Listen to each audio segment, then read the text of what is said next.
Welcome, everyone.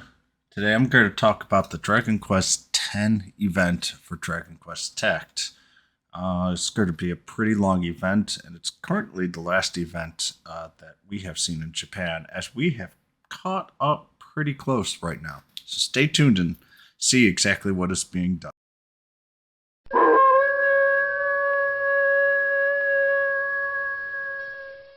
Alright, Goo, are we ready to go through a lot of really cool units? Goo! Alright, just in case people don't know, Dragon Quest X is a Japanese, quote-quote, only online game, which has been, I think, over 10 years now. Wii U のドラゴンクエスト10です。HD になって画面がレベルアップ。オーケストラ音源で音楽もレベルアップ。さらに Wii U ゲームパッドだけでもプレイできるから、テレビを見たり寝っ転がってレベルアップ。Wii U ドラゴンクエスト10目覚めし5つの種族オンライン。There is, if you look around, ways to get it translated to English, but they have never released it outside of Japan, which honestly I feel is a shame, but I kind of understand why.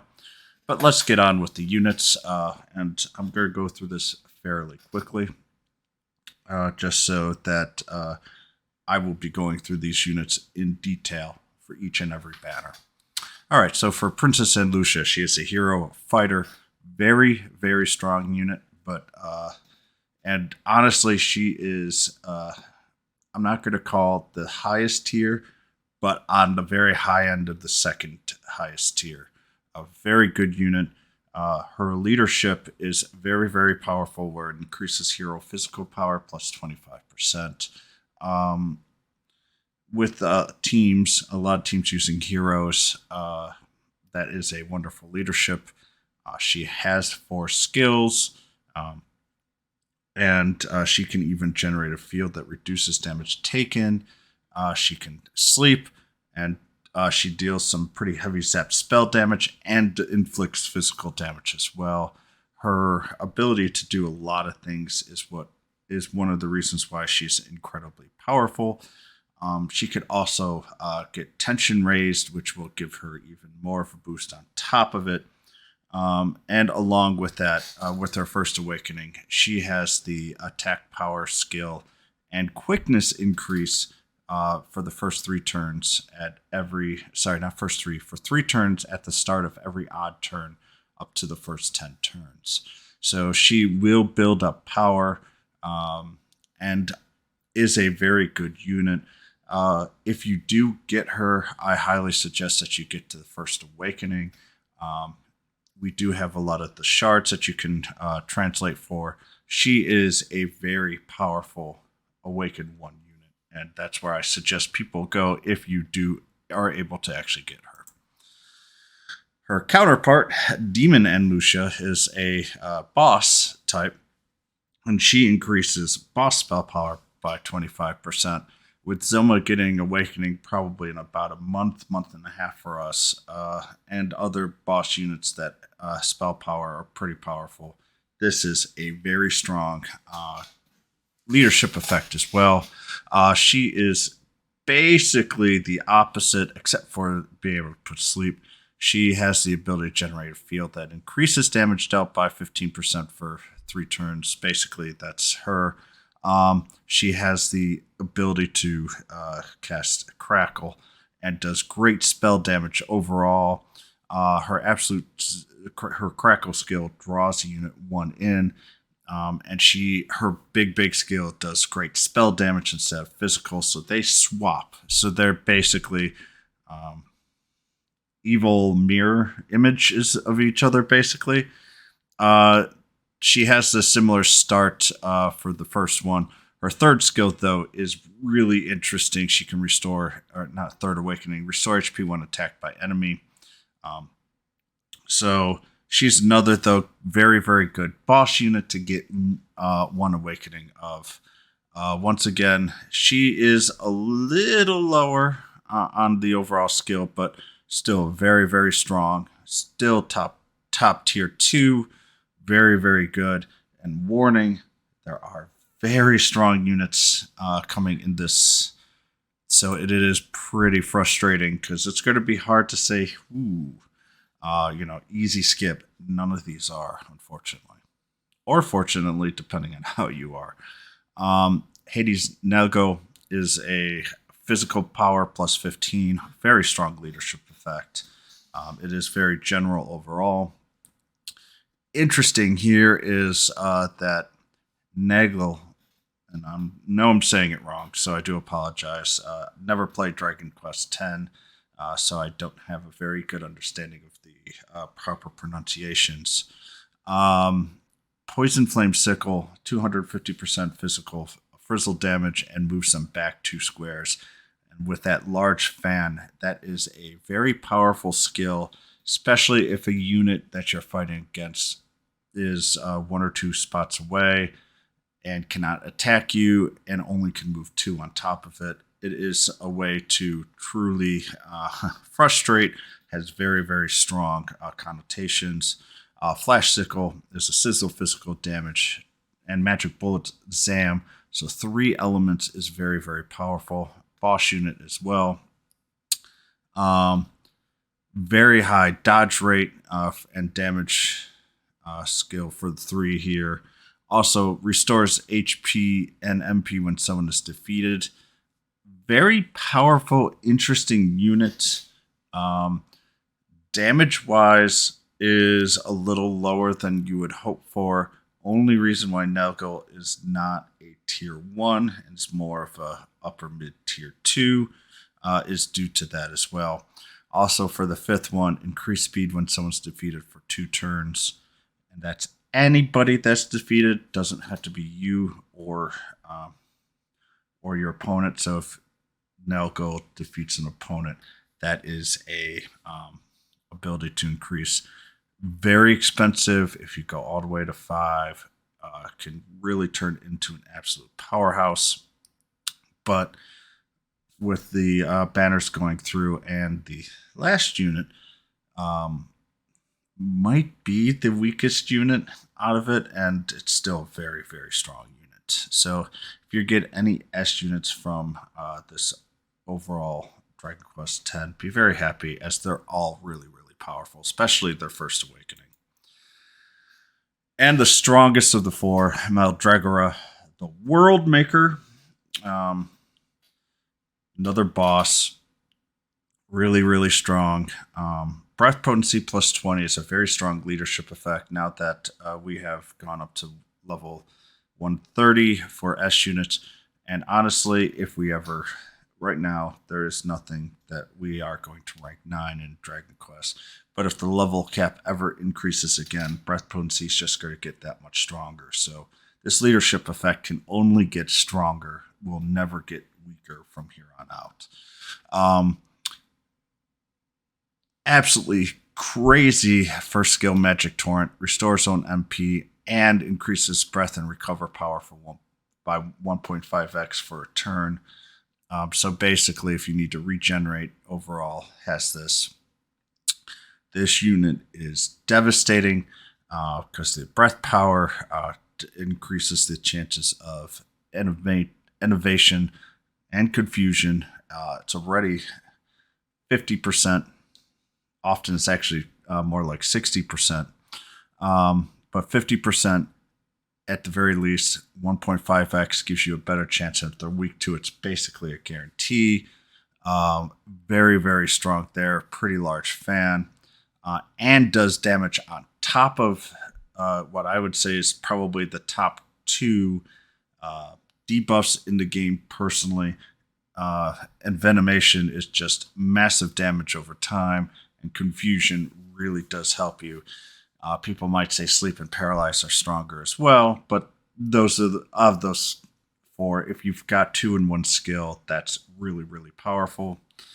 And Molten Exhale is a very interesting damage where it deals moderate sizz damage to one enemy 5 times, and rarely lowers breath resistance. That's a pretty strong damage overall, but it's the awakenings.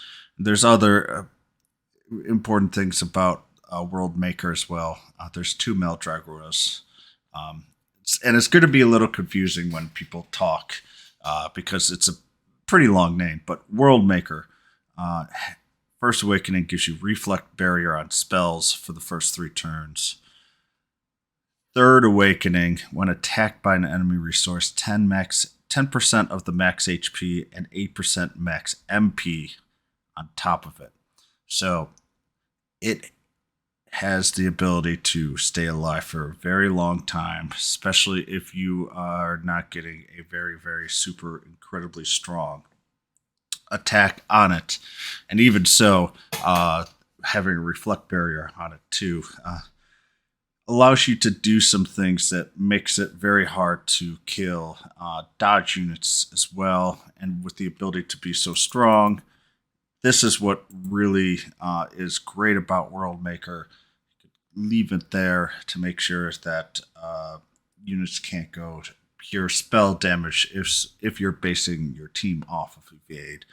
Something similar to what I can do. My goal will be to at least get 3 awakenings for Worldmaker, and then everyone else will be kind of whatever I can get. But even so, this is by far the maybe not by far, but this is the best unit in the Dragon Quest X overall. This is a tier 1. This is a top tier. Oh my god, you're going to be using this for a lot of stuff. Maldragora, the Worldbreaker, is actually the free unit that we will be farming. It's a very good unit overall. The leadership effect is interesting, with enemy crackle being reduced by 25%. Skills are pretty good, especially for free. Incantation deals minor spell damage 6 times, can very rarely curse. 6 times at 10%, you're still looking at a fairly decent chance of getting a curse in overall on the unit. If you're doing the math, it's, I think, just under 50%, but still. If they're weak against curse, you're getting to a much closer opportunity to get there at around 75%. Sizzling Sketch is a good, powerful spell for Sizz. It is a little expensive, but that's the only area problem. Freezing Hell Design deals major cracks type spell damage. This will be your first target overall. Reduced damage taken by 20% for the first 3 turns is very helpful. He's not the highest HP or defense unit in the game, but it does keep him alive longer. He is a lower end tier 2, but for being free, that's pretty high up there. Gets Frizzle and Sizzle resistance on 4 and 20. The 100 or the 10 awakening increases wisdom on even turns until turn 10. So he will build up in power. It was for 3 turns overall, but the big issue is that if you're going to try to use him for massive damage overall, he does require turn 2, and his last one gives him 2 turns of increased speed, which is frustrating because really turn 2 is where he's going to actually start doing some decent damage overall. But still, for a free unit, especially with all the units in the game we're looking right now with all the dodge units, free to play people, they're looking for an easier way to farm. Mage, at the very least, you will get its power after the 3rd awakening, which is fairly easy to do in the Dragon Quest X. It's a little harder to get the 5th awakening, but still, honestly, the important one is to get at least 3 awakenings, and this event will be for about 6 weeks.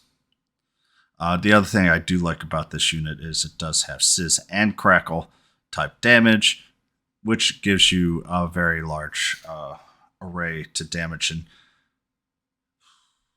I think you are at the very least guaranteed to avoid that at least one of those will hit, but they are not guaranteed to be weak against it. But at the very least, for evade units with magic, you have this person basically the next couple of days.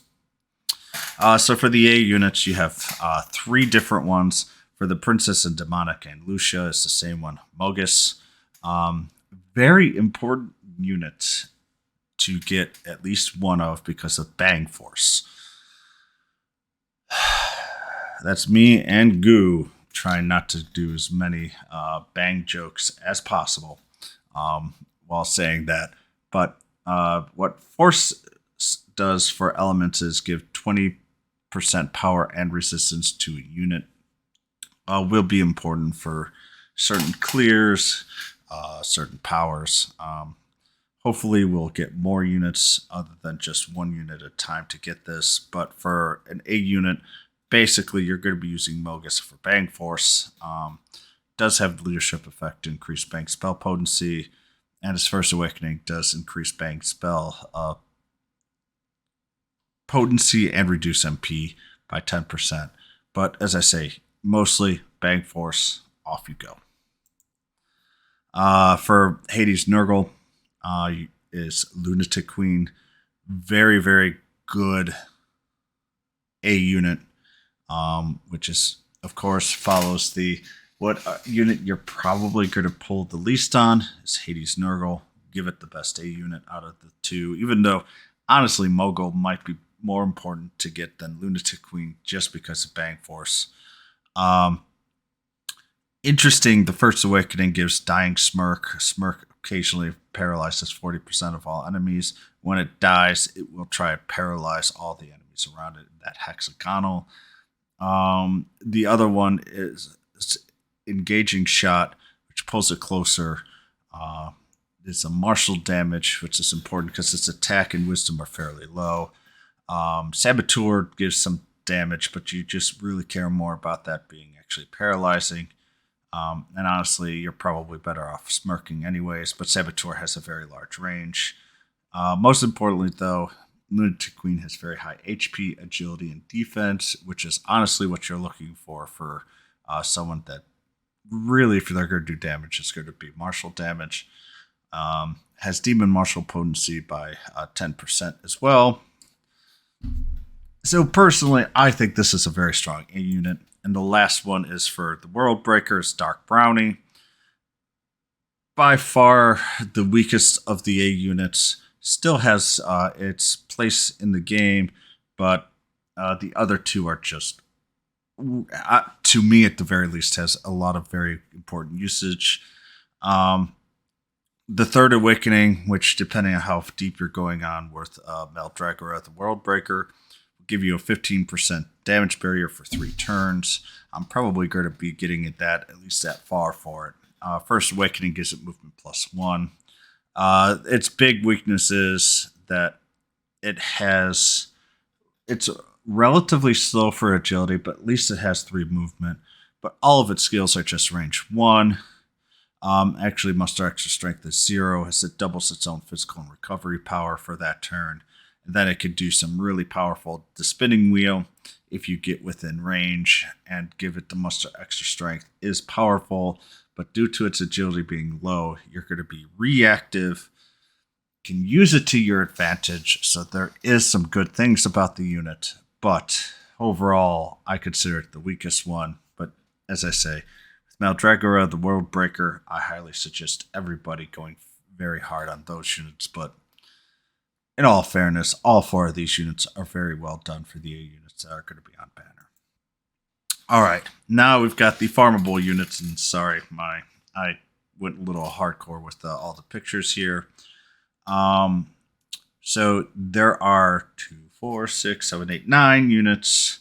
We already got World Creator out there, and these are going to go left to right. So the first unit's Majol.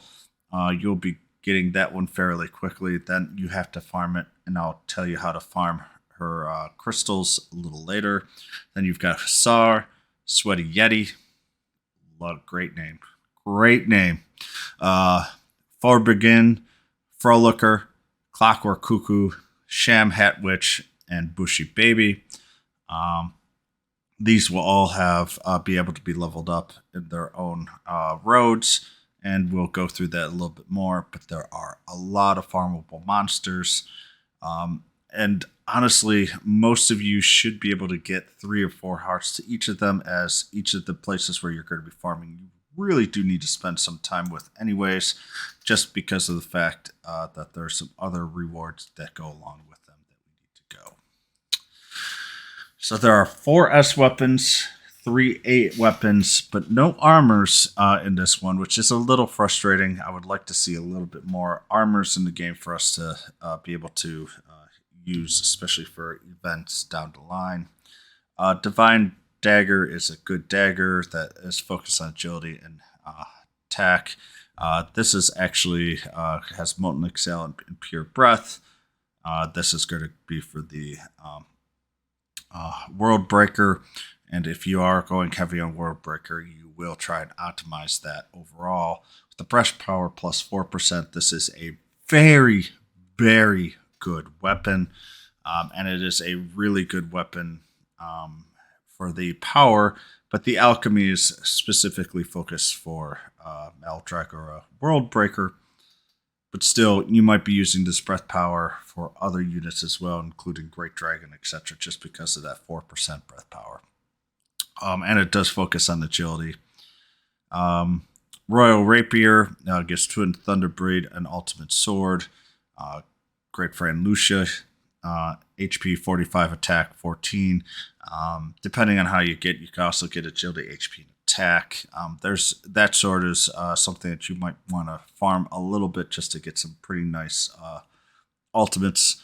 And once again, it depends on if you get the unit or not. If you don't, it still has some really nice abilities because of the physical power plus 4%. The Phantom Wand, another really good weapon. It's really hard. All 4 of these are really, really top notch. Phantom Magical Recreation, Phantom Magic. This one here, MP, is what you can really focus on here. Depends on if you get the unit, but you might be just going pure MP here. And the Hades Scythe is another physical power plus 4%, attack plus 28. That's for Hades. So it's got Flash Scythe and so forth for those skills. So that's for Nergal. All 4 of these weapons, though, have great uses outside of their units if you don't get them. So this is one of those very, very, very powerful weapon sets. Instead of usually go, oh, look, there's this one weapon. All 4 of these are really powerful. These 3 here, honestly, are still quite powerful, especially for A units. But the Magic Wand with Magic Crit Rate plus 1% is actually incredibly dangerous. It is great for units that, Jessica has her own weapon, but if you are really looking for a magic crit rate damage, like Jessica doing a final, her turn 5 skill, and you need a lot of damage, this is an absolute fantastic weapon, especially if you can get the alchemy to magic crit plus another couple of tenths of a percent here. That will more than double your chance of your RNG, especially for free-to-play people. The Magic Wand is going to be something that you're going to want to farm very, very hard on. And I know it might actually be for a unit that you're going for, but if you just go focus on magic crits and get really lucky, that will be a very, very powerful weapon in both PvE and PvP. Yes, in PvP you can't go back, but let me just say that magic crit rate will, being magic crit, especially on units that are dodge units, can really turn the tide on battles. And on defense, you're looking for RNG. That's how you're going to be able to get some wins, some surprise wins, even with teams that are a little bit lower. So Magic Wand is a very scary weapon. Queen's Claw is a Great Sword of Huza. They're both have physical power plus 2%. And attack plus 11. And the only thing that's different is claws get the agility, swords get the HP. All in all, good weapons overall as well, especially for A's. And just because of that physical power plus 2%. Now we're going to get into the overall, and since I'm doing this before the event, I can't quite show, but the Astoria Content Ecological Survey, these are all the very hard portions, but it doesn't matter. It will have 5, 10, 15 for normal, hard, very hard. The order of importance is here. You're going to be first focusing on Sweaty Yeti, then all the way through. All of these also drop Brave Princess and Lucia friendship stones. You're going to be farming the units so that you can get the stones. Those stones will get you rewards at the end as well. For Princess and Lucia, these will be more on like gold and other basic needs that you have. For the Royal Labyrinth here, Majol is another farmable unit. And you'll be farming her with the first one. And the Royal Labyrinth, you could go through that and with her friendship, along with Hugar. It's not quite the right name, but I do apologize. Royal Labyrinth is your normal 1 through 15 type units here. So B11 through 15 is going to be the best way to farm. You will still see 1 through 5 being the same as 11 through 15. That's just easy, the normal, and very hard. All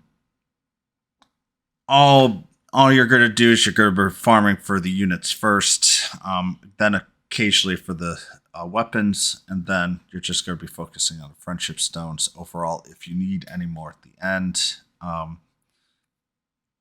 Otherwise, there's not much else on top of it, but you will be focusing on Liquor and Baby here just to get these friendship stones as they give rewards, and this is the only way to get Majol.